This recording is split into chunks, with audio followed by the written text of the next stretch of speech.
Hi everyone, welcome to Cumberland Conversations, the stories that shape us. We have Adam Clark here today, and we're thankful that you have agreed to serve in this way, Adam. And actually, congratulations, you are the first guy All right. to be sitting in that chair. Cool. So, welcome. Thank you. Glad to be here. We're here today. We're just going to have a conversation about your story. I've heard a little bit of it before, but I'm looking forward to hearing more. So tell us what God is doing in your life right now, what God's been up to. Well, right now it's just busy, with running a clinic in town here now, finally getting to work in the town that I grew up in and raising two boys and starting t-ball things and being involved in the church, just trying to at least keep myself reminded to at least use the gifts that I've been given to serve Him daily, through my work and through being a father, being a husband, serving in this church with the youth and the Wednesday night activities. I have to catch myself sometimes just getting monotonous and in routine and just make myself more focused with being intentional with that, with the chaos of everyday life, but trying to stay present with that. So how does that work? Like, how do you do that? How do you try to stay focused? What are ways that might help you in that? Well, I used to be, before the second kid, I used to be a morning person, so I would kind of get up and just gather my thoughts before the day, and that would kind of be my time to pray and think about what I needed to do. And since Miles was born, it's just complete flip-flop to I'm a night owl, and that's my quiet time, just to at least if I want to read or just to think and remind myself that I'm here with a purpose in mind, and don't take that for granted. Instead of just watching the clock and watching the days go by, I try to be intentional with that opportunity daily. Yeah. Do I do it great every day? No, but right. I try to at least a couple times a week catch myself and like, all right, are you doing what you're supposed to be doing? Are you what you're meant to be doing anyways? Yeah. So how long have you been here? You grew up in this church. It's Yes. like from the day you were born to... I was baptized in this church at the age of 2 months old and have been here since. Wow. Yep. All right. Well, tell us how the church has helped in your faith journey. Yeah. So most people that know and knew my mom and dad knew that if we weren't sick and we were in town, we were here. We didn't miss many Sundays as much as maybe I tried to get out of things. I was here. I was participating in anything and everything that was available to me as a young child into youth. I did youth choir tours whenever I was going through the youth program with Matt and Brad Sanko. Got to do that, and at that time, of course, they're kind of rekindling it, but at that time, like the Dyersburg-Dyer County rivalry was a big thing, and I was the lone Dyer County boy in the in the group. So, and it was growing up, I of course make friends within the church, but it was an intense rivalry between the two, and I think it's silly now, of course, as you get older and you gain perspective, but I in a lot of ways alienated myself, definitely in kind of those teenage years, and growing up I was very quiet to myself, wasn't an outgoing person, and there would be times where I would remember arguing with mom and dad about, like, why do I need to participate in this? Like, I just feel kind of like an outcast. And they were, I'm very thankful for it now, but super instrumental in just me being involved, because they knew that they wanted to. It's not a social experience. It's meant to establish my faith. Mm-hmm. And going through, looking back now, I'm super grateful that they did that. And I had so many amazing experiences during the time that I wouldn't have had if it was probably were up to me. Went off to college after high school, and would pop in every now and then whenever I was on break. But Sure. Whenever I got done with school and we were moved back home and started working, once again, if I was under their roof, I was in church on Sunday, and Mm-hmm. got back into that routine. And me and Brandy got married, and fortunately things fell in place with that, where I didn't have to convince her too hard to try coming here. And Mm-hmm. she loved it instantly. That was back whenever Mr. John Hart was still living, and he buttered her up every chance he got. And I'm grateful for him, because he made her just love being here, and look forward to coming. And we've been consistent since then. That's awesome. That's awesome. That individual was just a huge role in, like, your marriage, actually, because her coming. Well, and such a huge role in my parents' involvement with the church too. Just Mm-hmm. I know Mom would say it, that she told me a long time ago that if I was to pass before Mr. John Hart does, I want him to officiate my ceremony. And just that's how much she thought of him. And there's so many others. Right. But I'm not, I've heard John Hart here, but tell us more about what was his role in the church. I couldn't tell, like, ever since I've been here, I remember him just the most loving person you could think of. Always was sure to give you a hug and ask you how you were doing, and Mm-hmm. would just go out of his way to make you feel special. And when you think of somebody that exemplifies the love of Christ and showing it to others, he's Mm-hmm. one of the first people I think of. Wow. So he, a church member here, Yes. of course, Yes. Maybe an elder. Mm-hmm. Yeah, Mm-hmm. that's awesome. That leadership and that his faith touched your faith and Certainly. Brandy's and your families. Certainly. Well, let's talk a little bit more about that. Let's talk about those individuals who were very important, helped you along in your faith journey. I know you mentioned your mom and dad and how they brought you forward during baptism, but Yes. speak more to that, those individuals. Yeah. I have to hit it again. I mean, I was so fortunate growing up to have just the model of my parents and what a healthy, loving Christian marriage looked like. Mm-hmm. I was very fortunate to have parents that are involved in everything that I do, Mm-hmm. supporting me in everything I do. Yes, there were rules, and they were strict in making sure that I followed those rules, but I was a rule follower. I never had an issue with that. Mm-hmm. I wanted to be sure that, like, I wanted to please. Wasn't my mouth probably got me in trouble a few times with my mom, but that was always my goal, was to please my parents, and they instilled that into me early, that, like, it's important that we're at church. It's important that we treat each other as we were wanting to be treated. But outside of that, I think, early on, Brad was always very instrumental with the youth stuff, and just putting us in situations as a youth to see God work.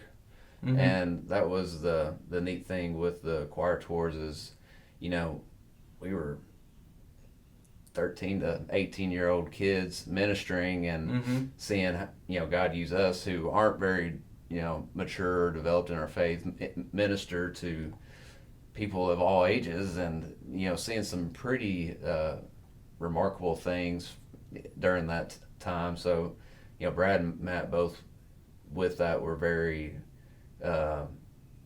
instrumental in my faith. Gosh, I could, the people that are still here, Mr. John Ford, Mr. Sammy Arnold, Mr. Chuck Moore, like they were always, going on those trips with us, Mm-hmm. Ministering to us during the trip, the trips that we were, away, and whether it's through devotionals or just spending time with you. Think of Miss Faye Hendren, who was always she was always sure to get you, like you were getting a birthday card from her every year, just super thoughtful. Mm-hmm. And for me growing up, even though she wasn't like an active member, Miss Inga Jowers, who was in the nursery, is one of my favorite memories of being here. She, from the time I was a baby to the time I graduated from the nursery, she was Mm-hmm. there. If mom and dad needed someone to watch me and my brother a night, she would oftentimes be someone that they would look to. So That's cool. the list would be long. I was Yeah. talking to mom before starting this. I was like, I feel like I could talk for hours Yeah, on just my experiences with people here. which is amazing. How each of those individuals that you mentioned touched your life in some shape, form, or fashion. Even Miss Inga Jowers, who your nursery Yeah. was over the nursery when you were that young, and how she played a significant role. Mm-hmm. Just all our roles matter, don't they? Certainly. And I got to say too, now Miss Pat was there with her as well, and was I remember how loving and good she was with me and my brother too. And now it's neat to see my children in the same nursery with her now, like how just full circle. Yeah. It's all come. That's amazing. That's amazing. All right. You have a similar, I say similar experience that I've had as a young man who lost his father at a young age, and how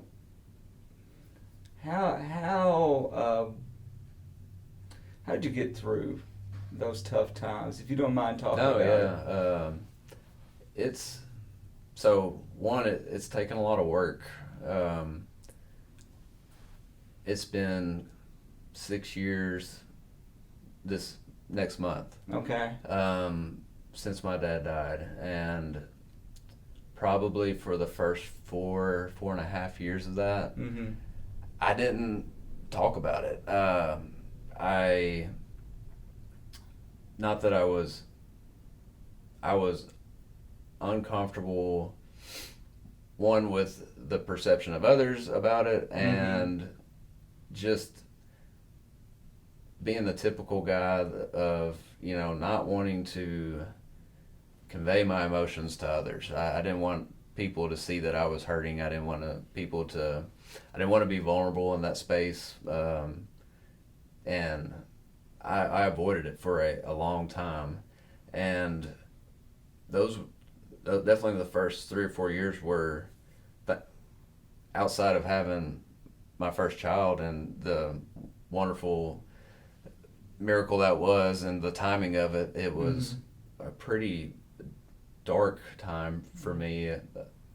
Trying to understand, why.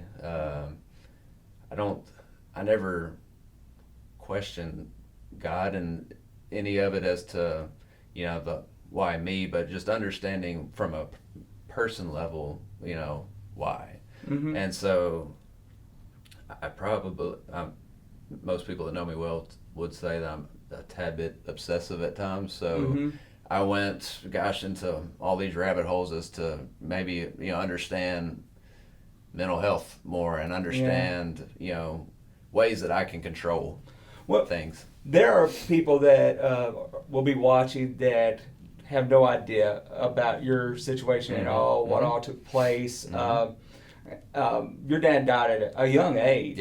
Yes. How old was Dad he? that was in 17. He would have been 57. Yeah, 57. So for those that maybe don't know the story of my dad was always the smile in the room. He was always just this cut up, happy-go-lucky person, loved everybody, was just the best person I knew. I always was envious of just his outgoing personality and just how he can be in any situation and just thrive. Just because that's just me. I've never had that personally. I was always kind of an introverted kid. And he was the best father to me growing up. And he's always in manufacturing. He worked for World Color. That's what brought us to Tennessee. You might not know, World Color was a printing company, and so he worked there for 30 plus years and was a supervisor there up until 2010, I believe, is whenever Dyersburg finally closed its doors. I might be wrong on the dates, but somewhere in that time. Right. And so something he's done his whole life, he's now having to look for work, and that's right in the time that I was in school and Ethan was about to start college. So there's all these financial implications that go with it, and Dad has always been the provider and took a new position and did fine with it for a long time. And he got to a point at his new company where he was just super stressed, and I was in PT school. Ethan was about to graduate from Martin with his engineering degree, and so we were kind of on the tail end, and something happened with work to where Dad felt like he was a failure. He felt like he had messed up, and he couldn't forgive himself. He couldn't live with the shame of what he thought he had done so terribly wrong. And for me, that's something that I struggle with, is just understanding, like, just move on, quit. You don't have to work now. We're through this part of our lives. You've prepared for this part of your life, and move on. So we struggled with that, and he struggled with that. So he quit working. He kind of isolated himself. He did isolate himself. He just started. You saw subtle changes at first of him talking about not sleeping well at night, different remedies to help him sleep through the night, to not wanting to go to work, and then eventually not going to work, to not wanting to go to church, not wanting to go play golf, which is like the main thing that me and him did together as our bonding time. That's what I still today love to go play golf, and he's the one that got me into it. He's the reason why I love it as much as I do. And so whenever we got to that point where he's not wanting to go do those things that I know he enjoys, we were worried. And it got to the point to where people would try to come see him, and he wouldn't even go to the door, because he just wanted to avoid anything that would have to make him come out of his shell. And long story short, he went through different medications, different treatments. He didn't like the idea of doing counseling.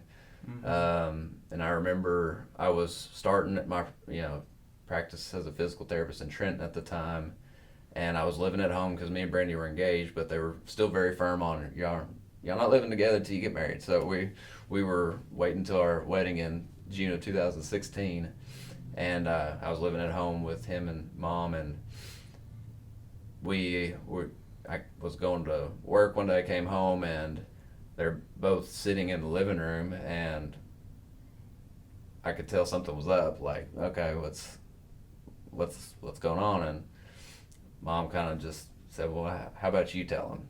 And I'm like, all right, what? And that day we found out that he had, at least in his words, not attempted, but put himself in a position where you think that suicide's a possibility. Yeah. And I remember I was just at a loss at that point. I didn't know how to process it. I didn't know that, like, are we really at this point to where this is a possibility? Mm-hmm. And that was a year before he died. So that year between 2016 and 2017 when he did die, it was a constant going to work, calling him at lunch, making sure he's okay, talking to him, coming home, talking to him, constantly checking on him, just wondering, is he okay? And there were, I can think, one other specific time, maybe two, where you were like really worried about his well-being. Is he a harm to himself? And that was the longest year for me and my mom especially.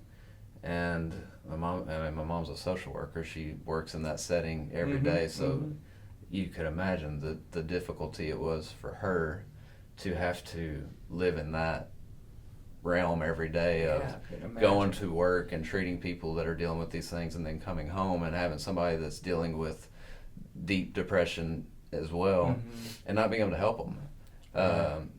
So during that year, I had transitioned to Greenfield. I had started running a clinic on my own, and was the director of that clinic. And months up to his death, I remember things were changing a little bit, and that seems like he was coming to this resolution, at least to where he was either coming out of it or just coming to terms with it. Right.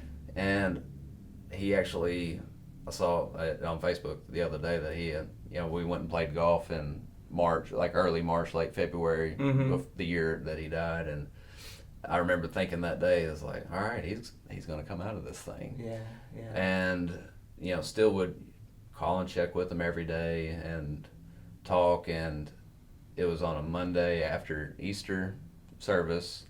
My aunt and uncle had just come into town they would come and see us on Easter, and my dad's brother.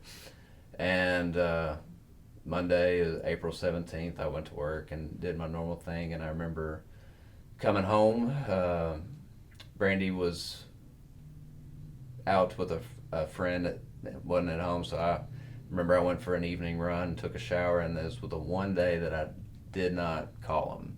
I was tired and just mentally fatigued from it, and I got back home and took a shower and sat down to watch TV and just wind down for the day. And I got a phone call from my mom.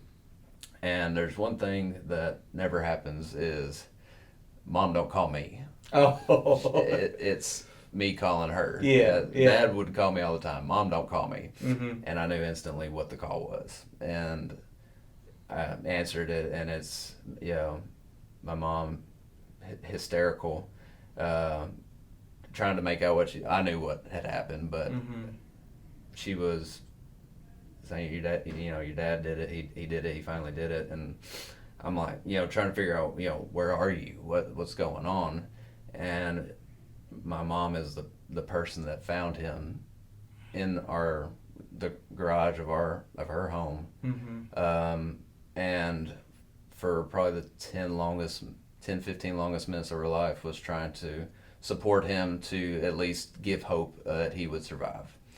So I was in a pair of shorts and a cutoff shirt and flip-flops, running my truck, and was doing 100 miles an hour down the highway to get to her. Called the ambulance on the way, and was there before anybody got there, so was with her during those minutes before paramedics got there and people got there. And it was just, I went into medical mode just to see, is there anything that can be done? Yeah. And once I realized that there wasn't, which was pretty quickly, then, just everything fell apart. And one of the things that sticks out to me instantly is I was furious at just what happened. Sure. And then I was wrapped up. And it was Tim. And Tim Moore. Mm-hmm. And you've heard me talk about it, but as far as people that have been outside of my dad, the instrumental in my faith, no one other than him. And just like how important he was for me during that time. Sure. And Leah for my mom. Corey showed up shortly after and was with us, and then just the long 3-4 days after that of getting everything organized and the hardest thing to this day that I've had to do was not being in that moment with it. Granted, very tough being there with mom in that moment, but having to call my brother and my uncle, his brother, to tell them the news. Yeah. And hearing their emotions along with my current emotions of that was the hardest thing I had to do. And trying to be strong for mom and for Ethan. And I put on a good show for a while, keeping it together, and I did grieve. I mean, I grieved. I feel like how I was supposed to, but I avoided talking about it, and I realize now like how damaging that was for me as a person. And so how damaging, speak to that just to... Well, so a story first would be one thing that stuck with me in a negative way was the next morning after I mentioned his first suicide attempt. I tend to be I'm an overly anxious person, very type A, like to be in control. And of course that's a situation I felt very much out of control. And I dreaded going to work that day. I absolutely, I remember me and mom were going through a period where we would get up early and we would make breakfast and we would eat a quick breakfast together and go. And I remember standing in the kitchen trying to fork eggs in my mouth before I left, and Dad came up to me and saw that I, was having a tough time just doing that, and he commented to me, it's like, "You're just like me, aren't you?" Because he could see that I was struggling and anxious. And I remember saying, "No, Dad, I'm just worried about you. I don't want to go to work with you here by yourself." And so that stuck with me, in that to some extent I made some sort of agreement with myself that I'm like my dad. And that next 4 years I was doing everything to prevent myself turning out like my dad. Wow. And the one thing that I learned a lot of invaluable things, but the one thing I didn't learn up until a year ago is that I have to learn to share my emotions and my feelings with other people. And it took the second worst period of my life to make me do that, which is about a year and a half ago. I don't know what it was. I don't know if it was a accumulation of stress, because Brandy was 8 months pregnant with Miles, and I was going to be transitioning to a new location in Dyersburg. Or what, but I was sick during the COVID stuff, and I had COVID, mild sickness. I think I probably shared with both you and Corey during that time of what was going on. recovered from it fine, but I remember the week following that, I was having panic attacks. And to not, like, I have never had a panic, like I said, I was anxious, but I've never had a panic attack, like, to the point of where I've got to go to the emergency room. Something's wrong with me. And it finally came to a head, about at the end of that week on a Sunday night, where I did not sleep a wink. I felt, palpable knots in my stomach. Maybe slept an hour, went to work that next day, and I've never not been able to treat a person, but I could not physically treat anybody. Like, wow. Complete loss of control of my being at that point in time, and I was in just straight panic survival mode. And I know now that, like, that is where my faith went from a superficial level to a deep level of God is faithful to me no matter how distant I am from Him. I was just finished up in Greenfield at work, went to Milan at our main clinic there for a period of time, and that was kind of my role until we opened Dyersburg. I didn't necessarily say I just was thrilled to have to do that for a period of time, because it was a longer drive and it was a sitting that I wasn't comfortable in because I hadn't been there. But that was whenever I had that bad day. And by the grace of God, I was, because if I had to do that on my own, I don't know if I would have made it. Wow. Because my boss and my great friend now saw me struggling. And from that day on, I got help. I got medical help. I got psychiatric help. Yeah. But we talked every day. Before work, we would pray. At lunch, we would talk and pray. And he thankfully had a similar experience and was able to share his experience with me.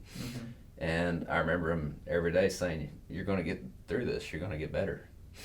And I didn't believe him at first, because I kept going back to that.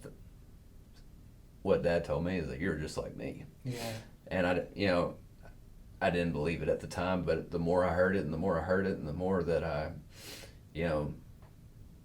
deepened my faith and my prayer life, and I started to believe it. And I've been a year and a half into it now, and like I know, like, I'm not meant to run from what happened to my dad. I'm meant to share it. Yeah. Because that's exactly what my friend did with me, is that he shared his experience. And so I had to make a decision. It's like, I can either keep avoiding this or own it and let it be something that helps others. Sure. And like, my story in short is, God put me in this place because He knew at this time I was going to have the biggest struggle of my life at that point. He's going to be sure that He has someone there that can walk with me through that. Amen. And that nothing is, His plan for me is it's intentional.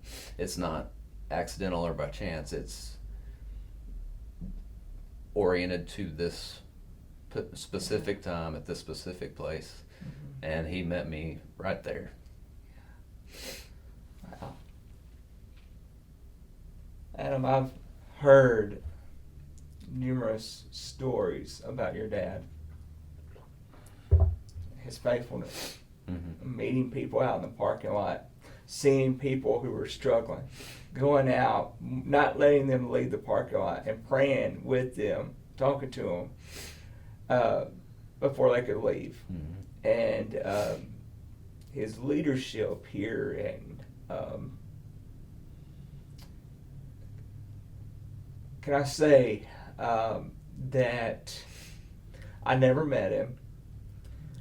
And I said this in Sunday school one time, and I meant it, is because I recognize, like, the great leader that you are and the faithfulness that you have been gifted by God with. Can I just say that maybe you are like your dad, but not in the way that you felt at the time. Yeah, thank you. Because and I know how to take that now as a compliment. And I've learned to not think of my dad in his last years, but in the previous 56 years. Absolutely. And try to own that and live up to that. Yeah, and seeing his faithfulness lived out through you and now Ethan, it is a really cool thing to see. Yeah. And I might not have known him, but I'm seeing a little bit of him lived out through you and your brother. And mental health. Mm-hmm. We all have struggled with it, either if not ourselves, but from those we love. And I want to thank you for being vulnerable and sharing that with us, because a lot of people are ashamed, Sure. To go see someone, but the first step of healing a lot of times is taking that step toward it. Yes. And I thank God that God has placed people in your life. Yes. If it wasn't for the people around me, it would have, I don't know what would happen. Right. It was just amazing to look back, and it's life changing. Like you can go through your whole life and never have anything go wrong, and say that you're a Christian and have faith, but until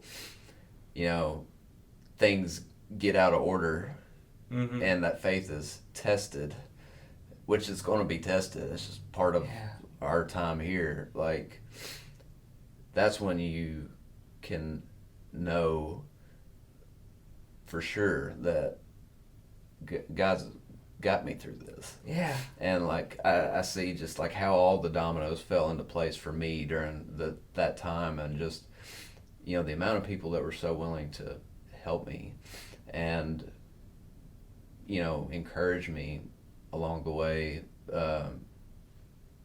I knew it wasn't just by chance. Right. Yeah, exactly. I even think about, you said something